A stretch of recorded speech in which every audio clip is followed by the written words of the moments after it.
virtual reality video game design and development. It's somewhere in between science and art.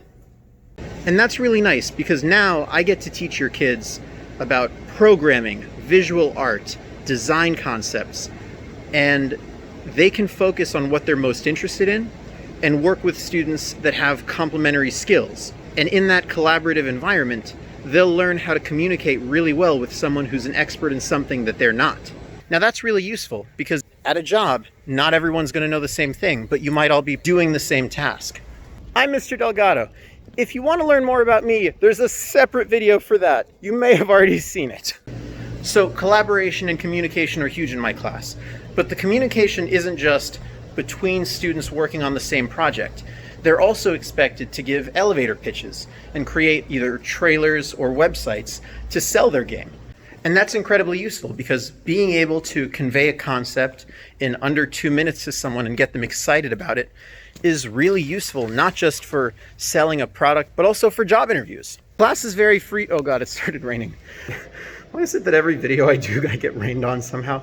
The class is very focused on independent work. It does them no good to have me just feed them the answer.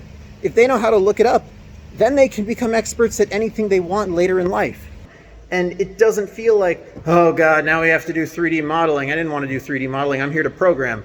If you want to focus on programming, become like the best top-level artificial intelligence programmer. If that sounds super boring to you and you're instead like, oh, I want to be a really good animator and make 3D meshes of people and put them on things and skeleton them up. Skeleton is like when in a 3D model, it's like a jointed bone, it moves, rigging. It's rigging of skeletons. That's a thing. That's a term now, skeleton them up.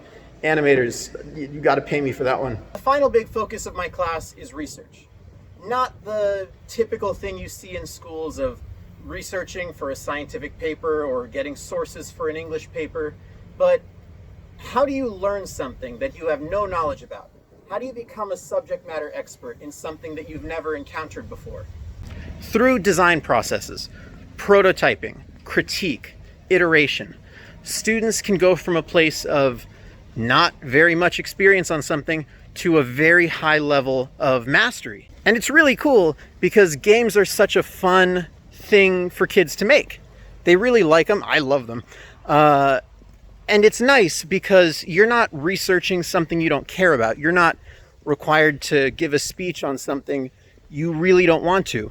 Everything is in the effort of making cool, awesome games.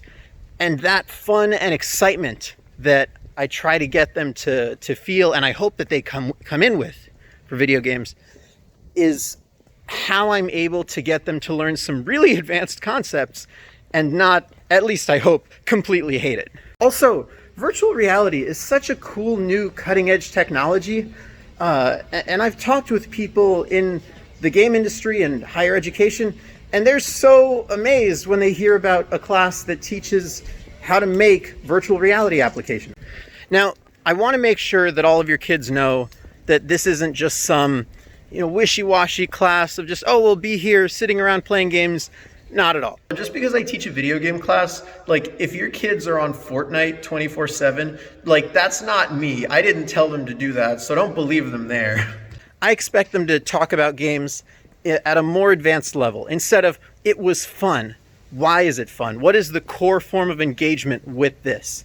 You need to be able to talk about games at a higher level so you can then create games that deliver on these things well, that aren't just some, oh, I can do a little bit of programming and a little bit of art. That's a good game, right? Absolutely not.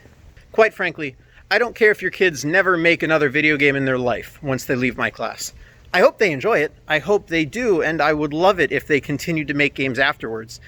But really, what I want them to learn are the skills behind creating something, learning, collaborating with other people, and getting better at this.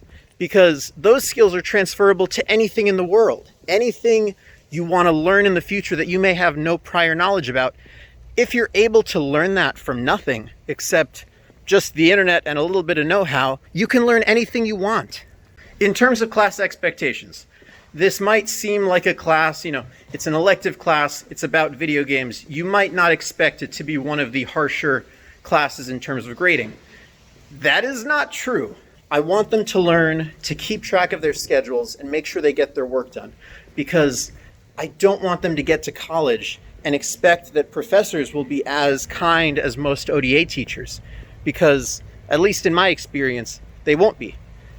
And it does me no good to teach your kids at the high school level and not prepare them for college by going easy on them. Quiz, everyone! Woohoo! They're so excited for the pop quiz. All right.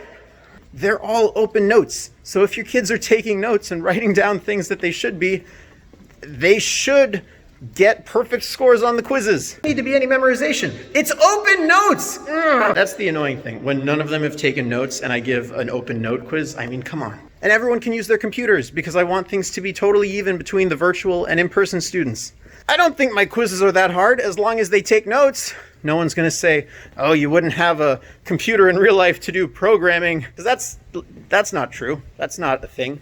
I could be totally wrong on that. If people want me to program video games without using a computer, whew, God, am I in trouble. The majority of the class grades are the projects themselves, the video games that your kids will be making. I don't care if they don't do super well on a quiz because they didn't have something memorized. I care that they can apply that information to the games that they're making. It's so cool seeing all the projects that your kids come up with. Even just the elevator pitches for their first round of games were so awesome. And my job is to reel them in a little bit and say, okay, that's a fantastic idea, but how are you going to create a game in just 3 weeks? Cut it down, make it as simple as possible first, and then flesh it out more. But there's so many cool things that they're creating. It's awesome.